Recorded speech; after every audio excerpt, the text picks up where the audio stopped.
So we were talking about random variables. There's a we're basically doing some. Yes. One more question.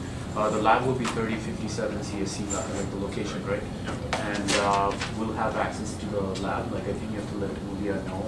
Yeah, I already let her know. Do you not have access? I haven't checked in a day or two. I have access. I just got it. Just got it. Oh, okay. If you're not getting access, let me know. Okay. Excellent. So we're going through some properties of random variables and random processes. These seem kind of abstract and technical, but what they are properties of the noise as a random process that we will use later. So last time we ended up talking about correlation. And I argued that what I want to know is I want to have a measure of how similar two random variables are. So let's have random variables x and y, where the means are 0.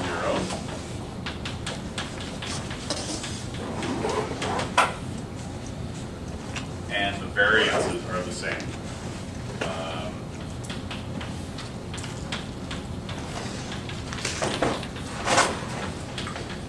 So if the means are 0, then the expectation of that random variable squared is equal to the variance. And let's make them both equal to sigma squared. So I want to know how similar are these two random variables. I argued that this is a good measure. The expected value of x times y. So this measure has some nice properties. If x and y are independent,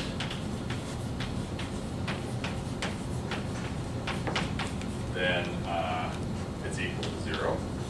So that's nice. If they're independent, I would expect, I want a clear indication that they're independent, and being equal to 0, that's nice and intuitive that they're independent.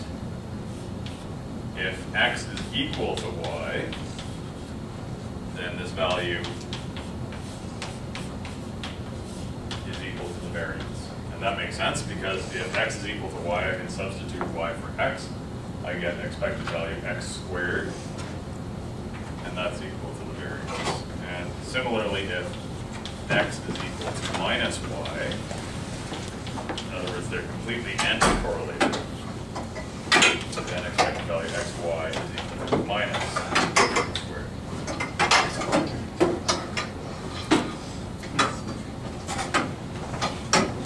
So in fact, we can show that, this is the most correlated that these two random variables can possibly be. If they're equal to each other, that's the most correlated they can be. And if one is equal to minus the other, that's the most anti-correlated that they could possibly be. So it would be nice if this measure could only take values between minus sigma squared and sigma squared. And in fact, we can show that that is true.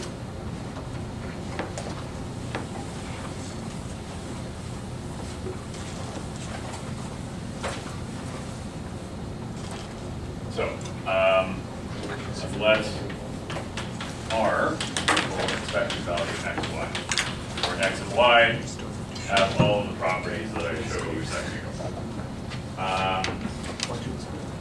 Then we can show that the magnitude of R is less than or equal to sigma squared. In other words, this measure of correlation R varies from minus sigma squared to sigma squared. So to show this, let's call this a theorem. Proof goes like this. So we'll start with expected value x plus y squared. And we can expand this to the expected value of x squared plus 2xy plus y squared. And because I can break this up using the distribution of expectation in the sum, I can say expected value x squared plus 2 expected value xy plus expected value y squared.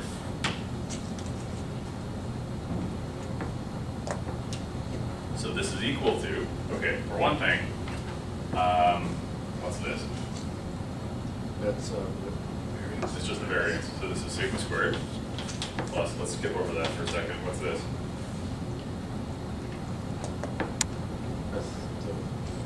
It's also variance. This is the variance of x. This is the variance of y. But we assumed that they're the same. And what's this? This is just R. r.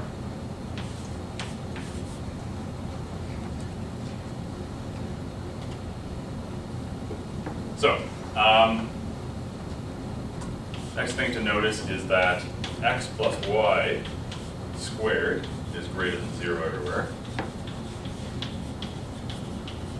That's just obvious. If you take any number and square it, excuse me, greater than or equal to 0 everywhere. If you just take any number and square it, obviously that's going to be greater than or equal to 0. And what that means is that the average must also be greater than or equal to 0.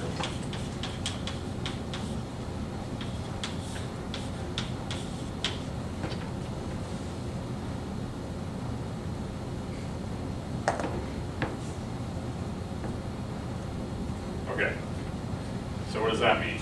That means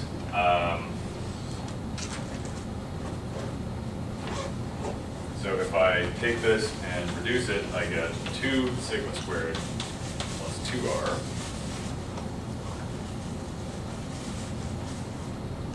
and that must be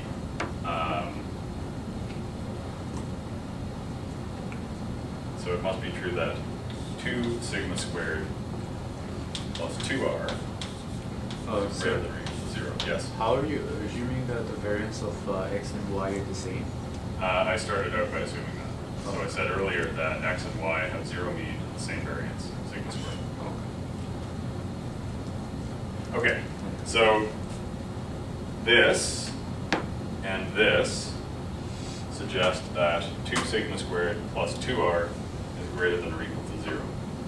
So therefore, sigma squared is greater than or equal to minus r.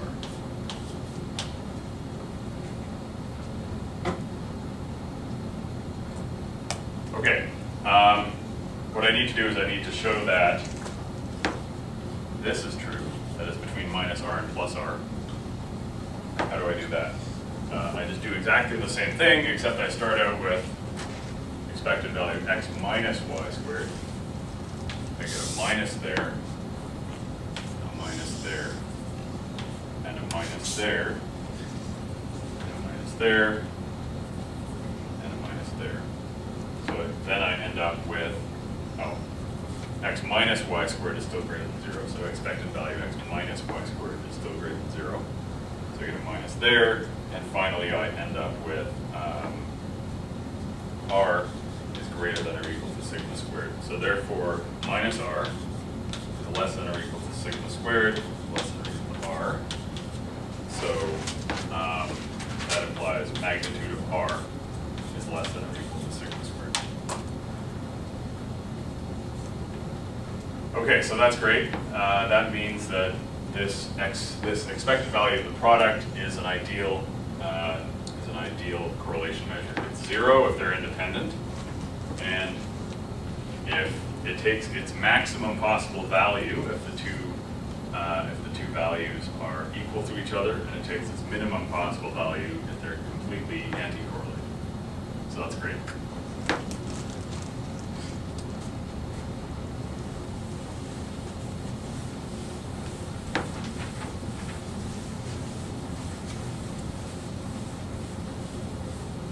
Okay, what does this have to do with random processes?